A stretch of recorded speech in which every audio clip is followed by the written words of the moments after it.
Okay, part two. I promise to get this done in part two. So if Aunt Gertrude's been calling you fatso since you were 2-year-old, chances are nobody's ever said, hey, Aunt Gertrude, that's not okay anymore. Okay? And that's part of telling the truth. You need to tell Aunt Gertrude that you really don't want to be called fatso anymore. And this is just an example. There's 1,000 different possibilities of how people can irritate us when we're around them. Okay, but let's talk about that a little bit. Because it's Thanksgiving and you're around a lot of family and Aunt Gertrude walks in and says, hey, fatso, happy Thanksgiving. Now, this is not the time to bite off her head and cause a great scene at Thanksgiving. So you have some choices. Number one, you can just make a mental note that you need to have a chat with Aunt Gertrude. You can call Aunt Gertrude or invite her out for coffee or stop by her house or even write her a note if it's just too uncomfortable. But you just need to be honest with Aunt Gertrude.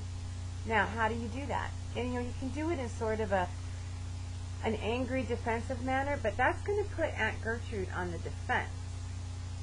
How about, Aunt Gertrude, you know I love you and I appreciate you, and I know you've been calling me fatso since I was 2 years old, and I don't know if I've ever mentioned this to you before, but it really hurts my feelings when you call me fatso. But I really, really don't want to be called fatso anymore. I don't want to be that person anymore. You know, I'm trying to change my life and be something other than a fatso. You know, if you do it in a loving way. Another one I got was people in the family that give guilt trips because you won't eat or don't eat certain things. Same thing. You know, if your grandma or they've been making this gobbledygook dish forever and they get really upset if you won't eat it, just tell the truth. The truth will set you free. Now, maybe you have a family that won't respect them even if you do put them out there. So that means you have to take responsibility for what you need, even if you need to take your own darn food, you know? But if you're starting to get the guilt trip from grandma, or just politely try and pull them aside alone. Again, you don't need a big scene, you don't need drama. And just say, look, grandma, I appreciate you and I love you so much, and I appreciate the fact that you've made this gobbledygook dish for as long as I can remember, but I just can't eat it anymore. You know, and I need your understanding in that. And I want you to know that I love you, and I don't want you to be offended, and I don't want you to be hurt, and I don't want you to be disappointed. And the fact that I can't eat this gobbledygook dish anymore doesn't change how I feel about you. You're special, and I'm sorry that I can't eat it. And let it go. Just let it go. And if she wants to go into drama and all of that, just let it go. That's her responsibility, and that's her choice. You don't have to feed into it. So telling the truth is part of your process in being free. It's also absolutely essential for finding people. Oh shoot, I forgot to set the timer for this one. It's also essential to finding people who are in your life for genuine reasons and love you as a genuine person. Let me give you an example. Somebody calls up and says, hey, I want to go to this gory slasher movie. You want to go with me? Even though you absolutely hate gory slasher movies.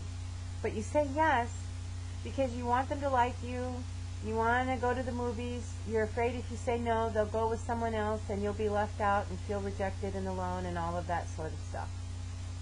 The problem with going to a gory slasher movie when you don't really like it is you're letting that person think that that's what you like.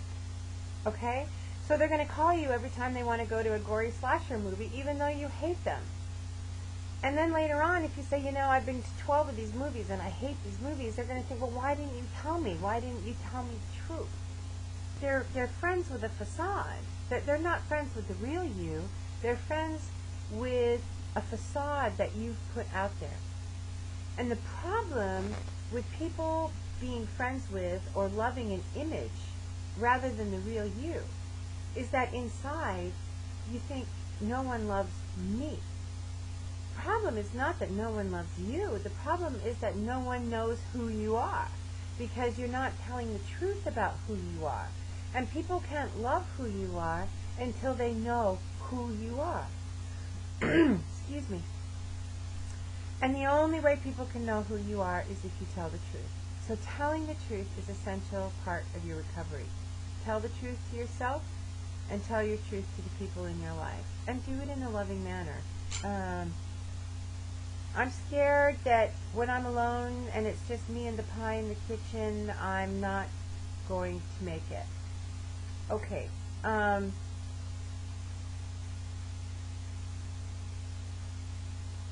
It's just pie. It's just pie.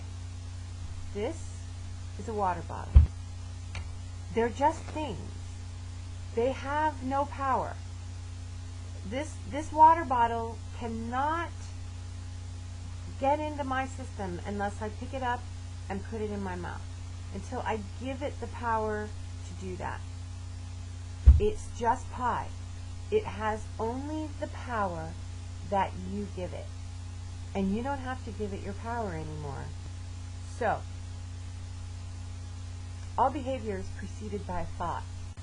It's okay, you don't have to do that anymore. You're free now. So, here's the thought to put in your head before the pie goes in your mouth. When you're alone and you want to eat, and you either want to eat too much or eat something you know you shouldn't eat. Say to yourself 10 times. Say it 10 times. I'm free now, and I make choices in my best interest today. I'm free now, and I make choices in my best interest today. Say it 10 times.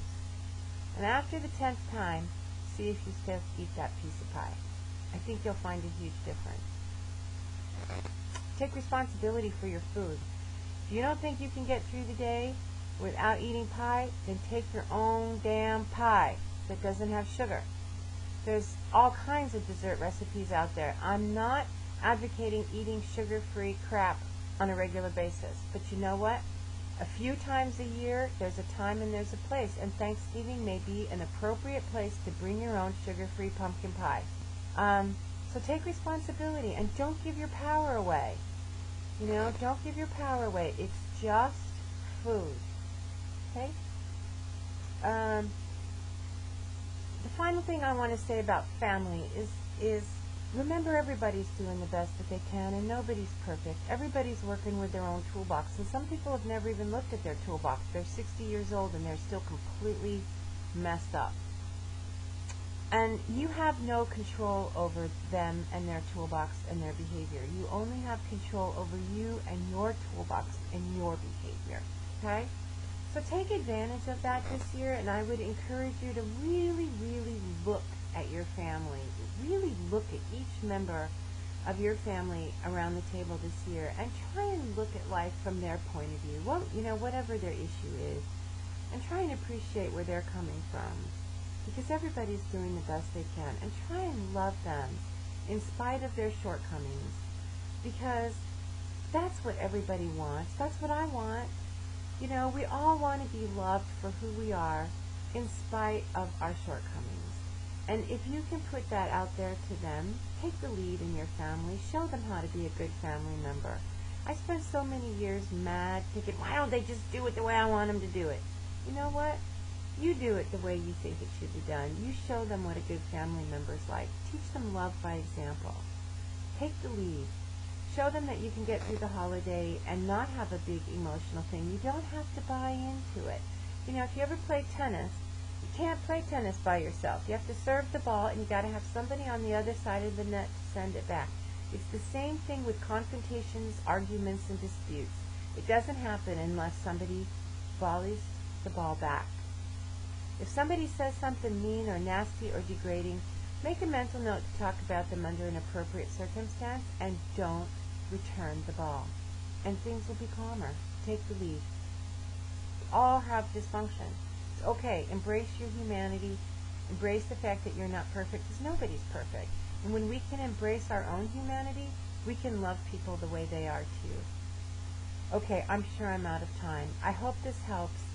I hope you have a wonderful, wonderful Thanksgiving, and you're around people that you love, and you don't stand alone in that kitchen shoveling your face with pie. Because we don't have to do that anymore. Okay? So have a good, happy Thanksgiving. And I'll talk to y'all later. Bye.